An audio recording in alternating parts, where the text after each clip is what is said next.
Hi my dear all. അപ്പോൾ ഞാനിന്നേ നിങ്ങൾക്ക് കാണിച്ചു തരാൻ പോണത് ഒരു മഹാരാഷ്ട്രീയൻ ഡിഷ് തന്നെയാണ് കേട്ടോ. ഇതിന് ഇവിടെ പറയുന്ന പേരാണ് ഠേച്ച. സ്പെല്ല് ചെയ്യണമെങ്കിൽ THECHA കേട്ടോ. ഒരു ഇടിച്ച ചട്നിയോ ചമ്മന്തിയോ എന്താ വേണ്ട വെച്ചാൽ പറയാം നമുക്കിതിനെ കേട്ടോ. നമുക്കും തൈര് ചോറിൻ്റെ കൂടെയോ കഞ്ഞിയുടെ കൂടെയോ ഒക്കെ ഒരു സൈഡ് ഡിഷാക്കി ഉപയോഗിക്കാൻ പറ്റും കേട്ടോ. മഹാരാഷ്ട്രയിൽ തന്നെ ഇവിടെ കോലാപ്പൂരും പൂനെയിലും ഒക്കെ ഉള്ള ആൾക്കാരാണെങ്കിൽ നല്ല എരിവുള്ള മുളക് ഉപയോഗിച്ചിട്ടാണ് ഇത് ഉപയോഗിക്കുക. അതായത് വളരെ എരിവുള്ളൊരു സാധനമാണ്.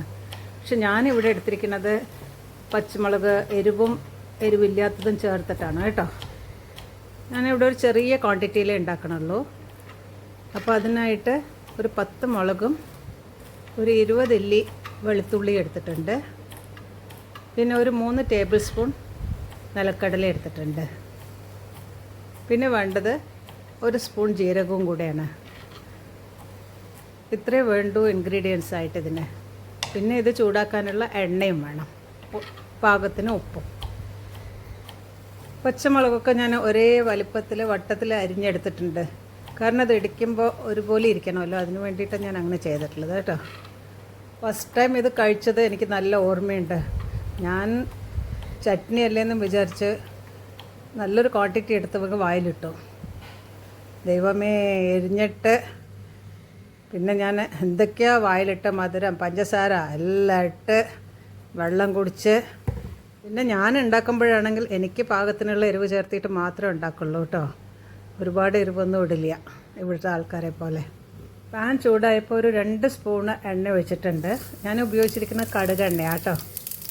അപ്പോൾ അതിൽ ജീരകം ഇട്ടിട്ടുണ്ട്. കടുകെണ്ണ ആകുമ്പോൾ നല്ലോണം അങ്ങനെ ആവി വരണം മുകളിലേക്ക് ചൂടായിട്ട്. ആ സമയത്ത് നമ്മളിത് ഇടാൻ പാടുള്ളൂ.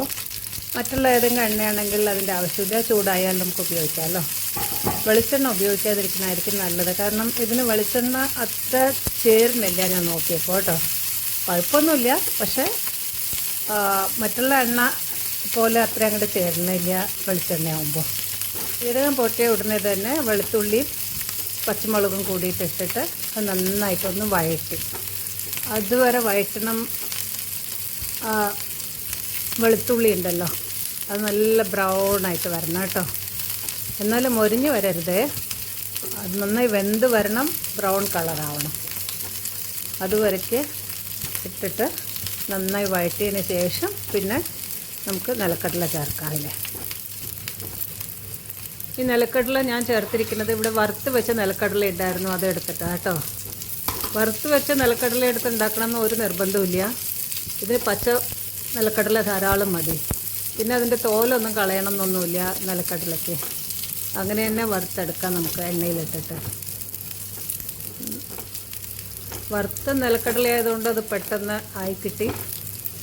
പച്ച നിലക്കടലയാണെങ്കിൽ ഒരു 5 മിനിറ്റ് സമയം കൂടിയിട്ട് എക്സ്ട്രാ എടുക്കും, അത്രയേ ഉള്ളൂ. എൻ്റെ ഈ വീഡിയോ സബ്സ്ക്രൈബ് ചെയ്യാതെ കാണുന്നവരാണെങ്കിൽ ഒന്ന് സബ്സ്ക്രൈബ് ചെയ്യുമല്ലോ. ലേശം ഉപ്പ് ഇട്ടു കേട്ടോ പാകത്തിന്. പിന്നെ നന്നായിട്ടതൊന്ന് ഇളക്കി ഓഫ് ചെയ്ത് വയ്ക്കുക. ഒരു 10 മിനിറ്റ് കഴിയട്ടെ, അത് ചൂടാറട്ടെ. എന്നിട്ട് നമുക്ക് ഇടികല്ലിലിട്ടിട്ട് അതിനെ ഒന്ന് ഇടിച്ചെടുക്കാം കേട്ടോ. അപ്പോൾ നന്നായി ചൂടാറിയിട്ടുണ്ട്. ഇനി നമുക്കതിനെ ഇടികല്ലിലിട്ടിട്ട് നന്നായിട്ടൊന്ന് ഇടിച്ചെടുക്കുക. മിക്സിയിലിട്ടാണെങ്കിൽ 2 or 3 പൾസ് ചെയ്താലും മതി. പക്ഷേ ഇവിടുത്തെ ട്രഡീഷണൽ വിഭവം ആയതുകൊണ്ട് ഞാൻ നിങ്ങൾക്ക് അതുപോലെ ഇടികല്ലും ഇവിടെ ഇരിക്കുന്നതുകൊണ്ട് അതുപോലെ ഇങ്ങോട്ട് കാണിച്ചു തരാം കേട്ടോ. ഇടികല്ലിൽ ഇടിക്കുമ്പോൾ കൈ അതെങ്ങനെ വെച്ചിട്ട് ചെയ്തിട്ടുണ്ടെങ്കിൽ ഇത് മുകളിലേക്ക് തെറിക്കില്ല. മുളകിൻ്റെ കുരുവോ എന്തെങ്കിലും ഉണ്ടെങ്കിൽ കണ്ണിലേക്ക് തെറിക്കാതിരിക്കാൻ അതിങ്ങനെ കൈ വെച്ചിട്ട് ഇടിച്ചാൽ നന്നായിരിക്കും കേട്ടോ. എൻ്റെ വീഡിയോ കണ്ട് ഇഷ്ടപ്പെടുകയാണെങ്കിൽ നിങ്ങളൊക്കെ എനിക്കൊരു ലൈക്ക് തരണം കേട്ടോ. പിന്നെ നിങ്ങളുടെ വിലയേറിയ കമൻസും താഴെ രേഖപ്പെടുത്തണേ. എനിക്കറിയണ്ടേ ഞാൻ എങ്ങനെയാണ് വീഡിയോ ഇടുന്നത്, നിങ്ങൾക്കൊക്കെ ഇഷ്ടപ്പെടുന്നുണ്ടോ എന്നുള്ളതൊക്കെ. അപ്പോഴല്ലേ എനിക്കറിയാൻ പറ്റുള്ളൂ. അപ്പോൾ ഇത്രയും നേരം എൻ്റെ വീഡിയോ ക്ഷമയോടെ കണ്ടുകൊണ്ടിരുന്ന എല്ലാവർക്കും ഒരുപാട് താങ്ക്സ് കേട്ടോ. നമുക്കിനി ഇതിനെ ഒരു ബൗളിലേക്ക് അങ്ങോട്ട് മാറ്റാം.